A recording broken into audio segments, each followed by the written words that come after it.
В центральных и южных регионах Македонии появляется все больше мигрантов, устремляющихся к границам Европейского Союза. Одни на велосипедах, другие пешком, а некоторые пытаются добраться поездом, чаще всего безуспешно.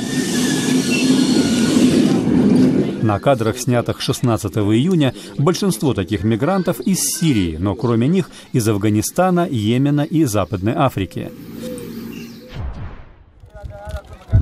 В специальном центре в пригороде Кабула собираются для регистрации беженцы, возвращающиеся домой в Афганистан.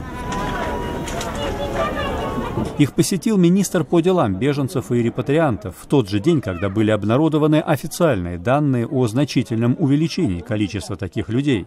За последние 6 месяцев в Афганистан вернулись почти 18 тысяч человек, многие из соседнего Пакистана, где, по их словам, они оказались под нарастающим давлением властей, добивающихся того, чтобы беженцы покидали страну. В Пешаваре, на северо-западе Пакистана, оппозиционные партии провели акцию протеста в связи, как они утверждают, с махинациями в ходе недавних региональных выборов.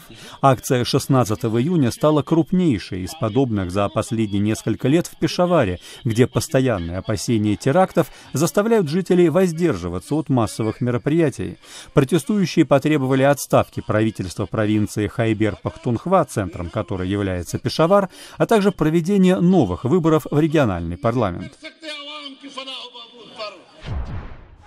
В столице Грузии продолжаются восстановительные работы после катастрофического наводнения в городе в минувшую субботу. Добровольцы расчищают дома, затопленные тогда потоками воды и грязи.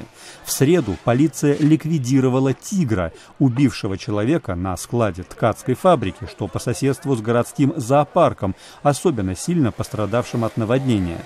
Часть животных тогда погибла, некоторые разбежались. В Киеве активисты провели необычную акцию. Надев маски, изображающие бывшего и нынешнего прокурора Украины, а также президента Петра Порошенко, они опускали в установленный перед зданием национального парламента импровизированный туалет бумажные папки, символизирующие дела против олигархов.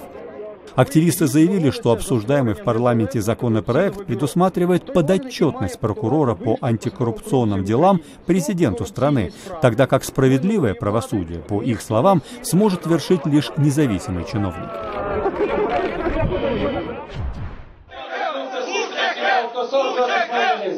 В столице Косово Приштине сотни людей вышли на улицы, протестуя против планов создания специального суда по военным преступлениям. Под давлением международного сообщества парламент Косово начал рассмотрение специального законопроекта, учреждающего такой суд.